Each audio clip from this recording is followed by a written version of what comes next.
Vous avez vu le titre? Eh bien, le titre est une grosse bêtise de ma part. Bonjour les humains, nous sommes le 7 septembre 2025. On va parler de la perte du salut.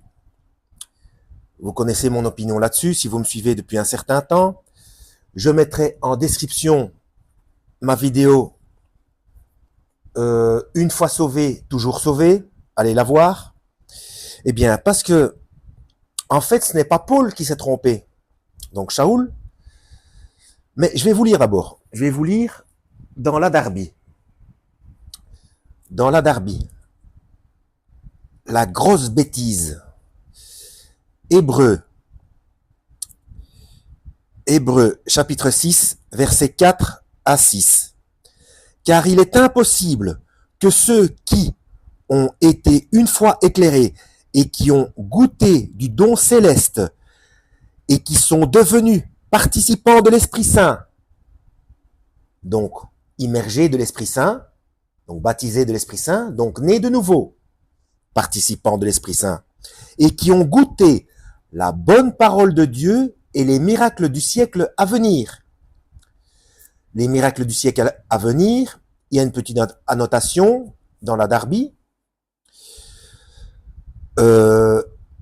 voir note 2.5, voir Hébreu, la note d'Hébreu 2.5. La note d'Hébreu 2.5, ici, la période que le Messie doit introduire, c'est-à-dire le millénium, sa seconde venue. Enfin, sa seconde venue, j'aurais tendance à dire, enfin, sa seconde venue manifeste devant tout le monde, parce que j'aurais tendance à dire la troisième, puisque la seconde se fera plutôt en secret par rapport à ceux qui ne seront pas enlevés, mais les enlevés le sauront. Donc, voilà. Mais bon, on va pas chipoter sur un chiffre. Hein. Voilà. Et les miracles du siècle à venir, donc sa seconde venue, le millénium, et qui sont tombés, donc qui ont chuté, qui sont retournés au péché, soient renouvelés encore à la repentance, crucifiant pour eux-mêmes le Fils de Dieu et l'exposant à l'opprobre. Bon, les tournures de phrases sont un petit peu compliquées en vieux français. On va le lire dans la seconde 21. Alors 6, à partir du verset 4.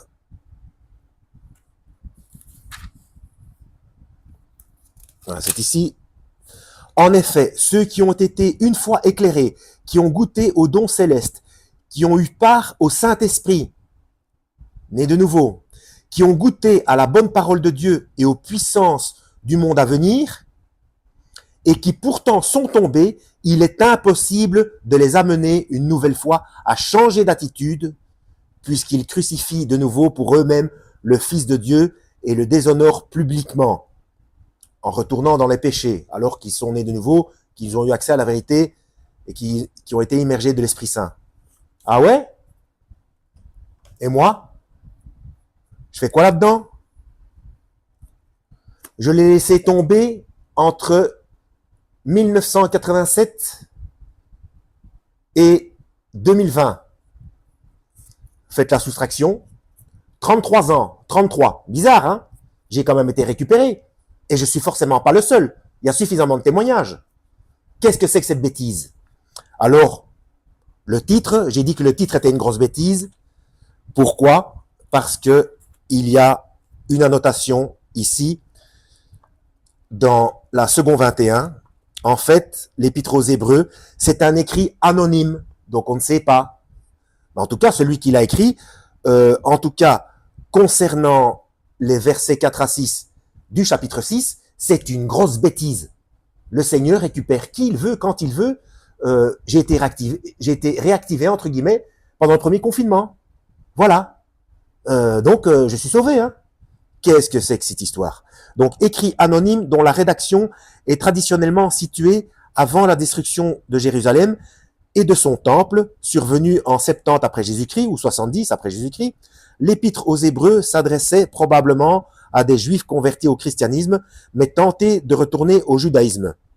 Point par point, l'auteur montre que Jésus-Christ et son œuvre sont supérieurs aux anges, à Moïse et à tout le système de sacrifice instauré par la loi de Moïse.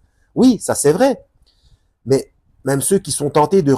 Donc à cette époque-là, même à cette époque-là, ceux qui sont tentés de retourner au judaïsme et qui sont retournés au judaïsme, tant qu'ils sont vivants, le Seigneur les récupère quand il veut. Donc, là, c'est à aller un petit peu trop vite en besogne. Hein. Comme quoi, même ce fameux anonyme, ou même si c'eût été Shaoul, Paul, qui l'a écrit, eh bien, c'est une erreur. C'est une erreur. Parce que tant qu'on a un souffle de vie, on est récupérable. Même, il y a même des témoignages sur YouTube de satanistes.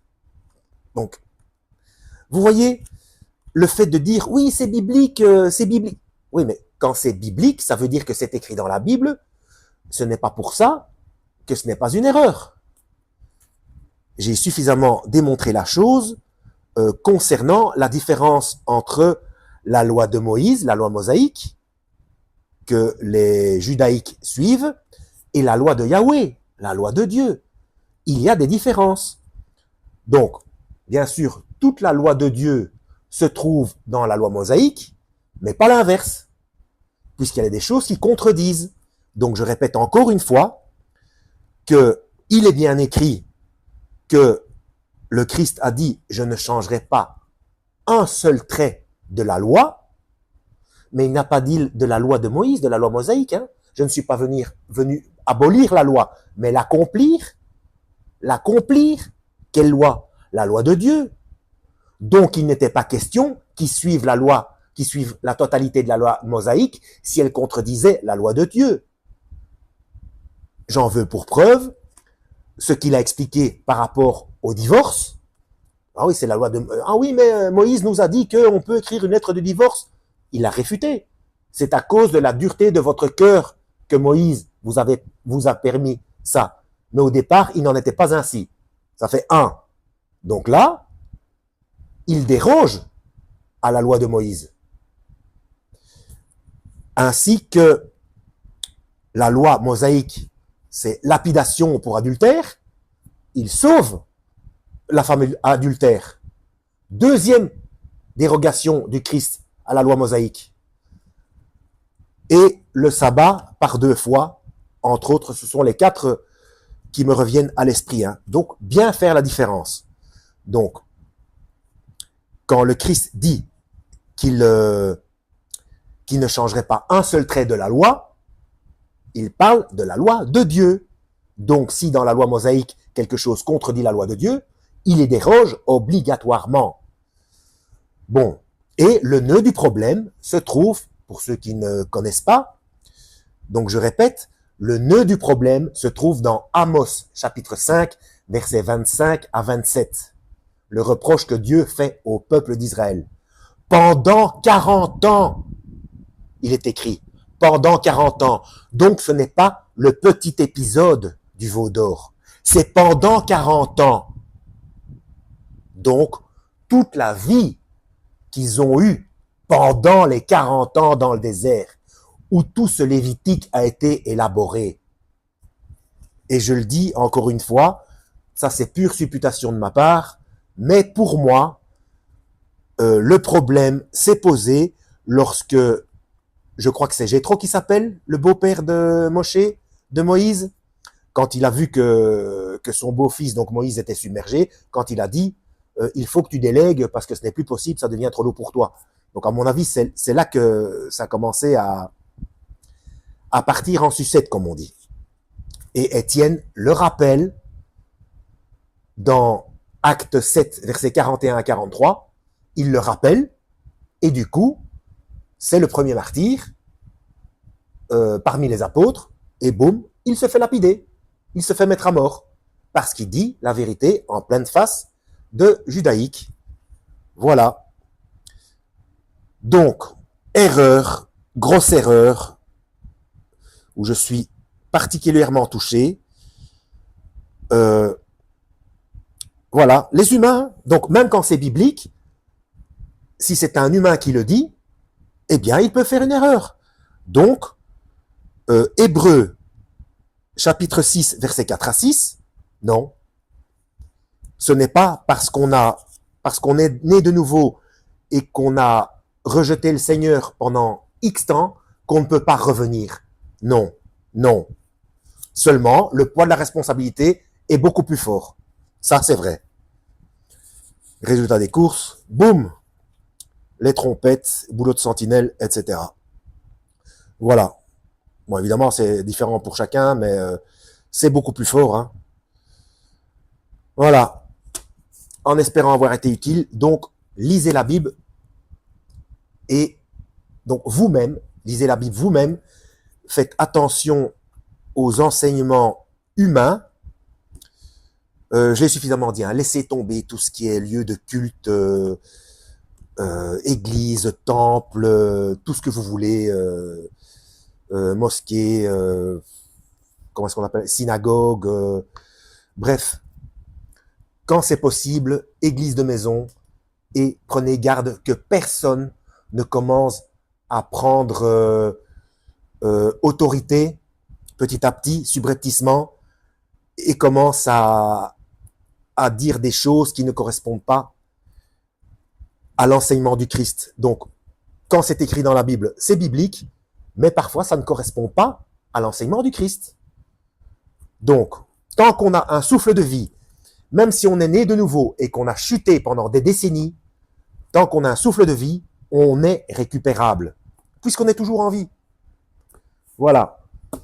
Donc, il y a le libre arbitre et surtout la décision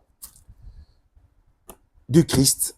Ben, aussi, même sans cet épître aux Hébreux, il y a quand même la parabole de la brebis perdue et que le bon berger va laisser de côté pendant un temps les 99 autres, donc les 99 autres, pour aller rechercher la brebis perdue.